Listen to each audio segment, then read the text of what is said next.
Hello friends, welcome to English with pro channel. ಇವತ್ತು ಈ ವಿಡಿಯೋದಲ್ಲಿ ನಾವು ಕೆಲವು ಸಣ್ಣ ಇಂಗ್ಲೀಷ್ ಪದಗಳು ಅಂದರೆ ಗೆಟ್ ಆನ್ ಅಂದರೆ ಮೇಲೆ ಹತ್ತುವುದು, ಕ್ಲೈಂಬ್ ಅಂದರೆ ಮೇಲೆ ಹತ್ತು ಅಥವಾ ಏರುವುದು, ಕಾಲಿಂಗ್ ಅಂದರೆ ಫೋನ್ ಮಾಡುವುದು ಅಥವಾ ಕಾಲ್ ಅಂದರೆ ಕರೆಯುವುದು, ಈ ರೀತಿ ಇರುವಂಥ ಇಂಗ್ಲೀಷ್ ಪದಗಳು ಯಾವ ಸಂದರ್ಭದಲ್ಲಿ ಯಾವ ರೀತಿಯಾದ ಅರ್ಥವನ್ನು ಕೊಡುತ್ತವೆ ಮತ್ತು ಅವುಗಳನ್ನು ಹೇಗೆ ಅರ್ಥ ಮಾಡಿಕೊಳ್ಳಬೇಕು ಎಂಬುದನ್ನು ಇವತ್ತಿನ ಈ ವಿಡಿಯೋದಲ್ಲಿ ನೋಡೋಣ. ಅದಕ್ಕೂ ಮೊದಲು ನಮ್ಮ ಚಾನಲ್ಗೆ ಸಬ್ಸ್ಕ್ರೈಬ್ ಆಗಿ ಮತ್ತು ವಿಡಿಯೋ ಲೈಕ್ ಮತ್ತು ಶೇರ್ ಮಾಡಿ, ನಿಮ್ಮ ಅನಿಸಿಕೆಯನ್ನು ಕಮೆಂಟ್ ಮಾಡಿ. ಹಾಗಾದರೆ ಇವತ್ತಿನ ವಿಡಿಯೋನ ಪ್ರಾರಂಭಿಸೋಣ. ಸರಿ, ಇಲ್ಲಿ ಕೆಲವು ಇಂಗ್ಲೀಷ್ ಪದಗಳು ಮತ್ತು ಅವುಗಳ ಅರ್ಥವನ್ನು ಕೊಡಲಾಗಿದೆ. ಅವು ಹೀಗಿವೆ. ಗೆಟ್ ಅಂದರೆ ಪಡೆಯಿರಿ, ಗೆಟ್ ಆನ್ ಅಂದರೆ ಹತ್ತುವುದು, ಕ್ಲೈಂಬ್ ಅಂದರೆ ಹತ್ತುವುದು, ಕಾಲ್ ಕರೆ ಮಾಡು, ಕಾಲಿಂಗ್ ಕರೆಯುವುದು, ಗೆಟ್ ಇನ್ ಒಳಗೆ ಹೋಗು, ಕಮ್ ಇನ್ ಒಳಗೆ ಬಾ, ಗೆಟ್ ಔಟ್ ಹೊರಗೆ ಹೋಗು. ಇಲ್ಲಿ ಈ ಪದಗಳನ್ನು ನಾವು ಸಮಯ ಅಥವಾ ಸಂದರ್ಭಕ್ಕನುಸಾರವಾಗಿ ಇವು ವಾಕ್ಯದಲ್ಲಿ ಬಳಸಿದಾಗ ಯಾವ ರೀತಿಯಾದ ಇವು ಅರ್ಥವನ್ನು ಕೊಡುತ್ತವೆ ಎನ್ನುವುದನ್ನು ಇಲ್ಲಿ ನಾವು ನೋಡೋಣ.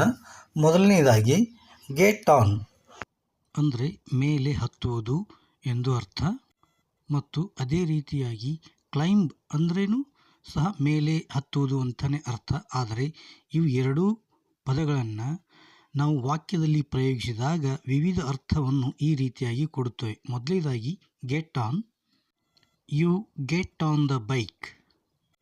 ಈ ವಾಕ್ಯದಲ್ಲಿ ಗೆಟ್ ಆನ್ ಅಂದರೆ ಮೇಲೆ ಹತ್ತುವುದು ಎಂದು ಅರ್ಥವಾಯಿತು. ಅದೇ ರೀತಿ you get on the roof ಅಂದರೆ ಮಾಳಿಗೆ ಮೇಲೆ ನೀನು ಹತ್ತು. I need to get on the bus before it leaves. ಈ ವಾಕ್ಯದಲ್ಲಿಯೂ ಸಹ ಗೆಟ್ ಆನ್ ಅಂದರೆ ಮೇಲೆ ಹತ್ತುವುದು, ಬಸ್ಸಿನಲ್ಲಿ ಹತ್ತುವುದು ಎಂದು ಅರ್ಥ. ಅದೇ ರೀತಿ ಈ ವಾಕ್ಯದಲ್ಲಿ ಗೆಟ್ ಆನ್ ಅಂದರೆ ಬಸ್ಸಿನ ಮೇಲೆ ಹತ್ತುವುದು, ಅದನ್ನು ಬಸ್ಸು ಹೊರಡುವ ಮೊದಲು ಬಸ್ಸಿನಲ್ಲಿ ಹತ್ತುವುದು ಎಂದು ಅರ್ಥ.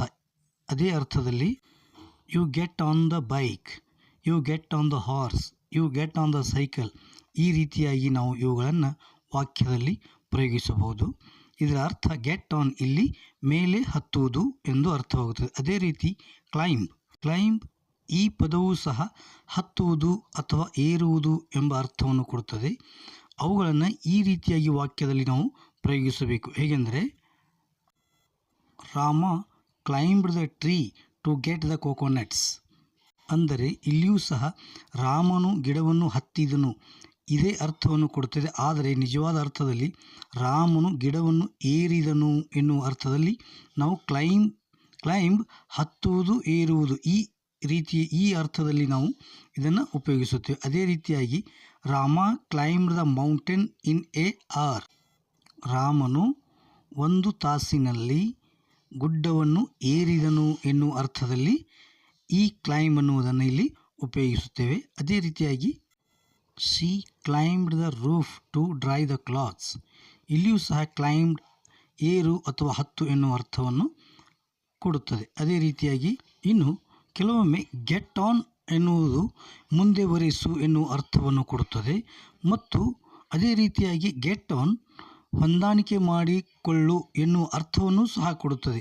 ಅದೇ ರೀತಿ ಈ ಕೆಳಗಿನ ವಾಕ್ಯಗಳನ್ನು ನೋಡುತ್ತಾ ಹೋದಾಗ ನಮಗೆ I don't get on with my friends, ಇದರ ಅರ್ಥ ನಾನು ನನ್ನ ಸ್ನೇಹಿತನೊಂದಿಗೆ ಹೊಂದಾಣಿಕೆ ಮಾಡಿಕೊಳ್ಳುವುದಿಲ್ಲ ಎನ್ನುವುದನ್ನು ಈ ವಾಕ್ಯದಲ್ಲಿ ನಮಗೆ ಇದು ಹೊಂದಾಣಿಕೆ ಎನ್ನುವ ಅರ್ಥವನ್ನು ಕೊಡುತ್ತದೆ.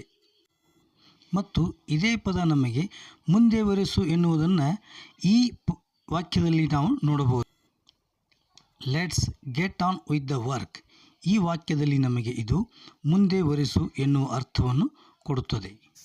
ಇನ್ನು ಒಂದು ಅರ್ಥದಲ್ಲಿ ಗೆಟ್ ಅಂಡರ್ ಎಂದರೆ ಕೆಳಕ್ಕೆ ಹೋಗು.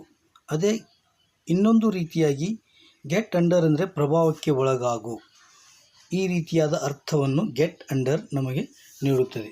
ಅದು ಹೇಗೆ ನೀಡುತ್ತದೆ ಎಂಬುದನ್ನು ನಾವು ಈ ಕೆಳಗಿನ ವಾಕ್ಯದಲ್ಲಿ ನೋಡಿದಾಗ you get under the table, he got under the rich. ಅವನು ಶ್ರೀಮಂತರ ಪ್ರಭಾವಕ್ಕೆ ಒಳಗಾಗಿದ್ದಾನೆ ಅಥವಾ ಶ್ರೀಮಂತರ ಕೈಗೊಂಬೆಯಾಗಿದ್ದಾನೆ ಎನ್ನುವ ಅರ್ಥವನ್ನು ಇದು ನೀಡುತ್ತದೆ. ಇನ್ನು ಗೆಟ್ ಇನ್ ಅಂದರೆ ಒಳಗೆ ಹೋಗು, ಕಮ್ ಇನ್ ಅಂದರೆ ಒಳಗೆ ಬನ್ನಿ ಎನ್ನುವ ಅರ್ಥವನ್ನು ಕೊಡುತ್ತವೆ. ಅದೇ ರೀತಿ ಗೆಟ್ ಇನ್ ಅಂದರೆ ತಲುಪು ಎನ್ನುವಂಥ ಅರ್ಥವನ್ನು ಸಹ ಇಲ್ಲಿ ನೀಡುತ್ತದೆ. ಈ ವಾಕ್ಯದಲ್ಲಿ ಅಂದರೆ what time do you get in tomorrow, ಈ ವಾಕ್ಯದಲ್ಲಿ ನಾಳೆ ನೀವು ಯಾವಾಗ ತಲುಪುತ್ತೀರಿ ಎನ್ನುವ ಅರ್ಥವನ್ನು ನೀಡುತ್ತದೆ. ಇಲ್ಲಿ ಗೆಟ್ ಇನ್ ಅಂದರೆ ತಲುಪು ಎನ್ನುವಂಥ ಅರ್ಥವನ್ನು ನೀಡುತ್ತದೆ. ಅದೇ he knows it's hard to get on with his friends, ಈ ವಾಕ್ಯದಲ್ಲಿ ಗೆಟ್ ಆನ್ ಅನ್ನುವುದು ಹೊಂದಾಣಿಕೆ ಎನ್ನುವಂಥ ಅರ್ಥವನ್ನು ಕೊಡುತ್ತದೆ. ಇದರ ಅರ್ಥ ಅವನಿಗೆ ಗೊತ್ತಿದೆ ತನ್ನ ಸಂಗಡಿಗರೊಂದಿಗೆ ಹೊಂದಾಣಿಕೆ ಮಾಡುವುದು ತುಂಬ ಕಷ್ಟ ಎನ್ನುವುದು ಅವನಿಗೆ ಗೊತ್ತಿದೆ ಎನ್ನುವಂಥ ಅರ್ಥದಲ್ಲಿ ಇಲ್ಲಿ ಗೆಟ್ ಆನ್ ಅನ್ನುವಂಥ ಅರ್ಥವನ್ನು ನೀಡುತ್ತದೆ. ಇನ್ನು ಇಲ್ಲಿ ಕೆಲವು ವಾಕ್ಯಗಳಿವೆ. The ant is climbing the wall, ಇರುವೆಯು ಗೋಡೆ ಏರಿತು. ಮತ್ತು monkey is climbed the tree, ಮಂಗವು ಗಿಡವನ್ನು ಏರಿತು. ಈ ವಾಕ್ಯದಲ್ಲಿ ಕ್ಲೈಂಬ್ ಎನ್ನುವ ಪದವು ಏರಿತು ಎನ್ನುವ ಅರ್ಥವನ್ನು ಕೊಡುತ್ತದೆ ಹೊರತು ಹತ್ತುವುದು ಎನ್ನುವುದು ಸಮಂಜಸವಾಗಿರುವುದಿಲ್ಲ. ಆದ್ದರಿಂದ ನಾವು ಇಂತಹ ಇನ್ನೂ ಅನೇಕ ಶಬ್ದಗಳನ್ನು ಅಥವಾ ಪದಗಳನ್ನು ಸರಿಯಾಗಿ ಇವುಗಳ ವ್ಯತ್ಯಾಸವನ್ನು ತಿಳಿದುಕೊಂಡು ನಾವು ವಾಕ್ಯದಲ್ಲಿ ಬಳಸುವುದರಿಂದ ಇಂಗ್ಲೀಷನ್ನು ಸುಲಭವಾಗಿ ಕಲಿಯಬಹುದು ಮತ್ತು ಸುಲಭವಾಗಿ ಮಾತಾಡಬಹುದು.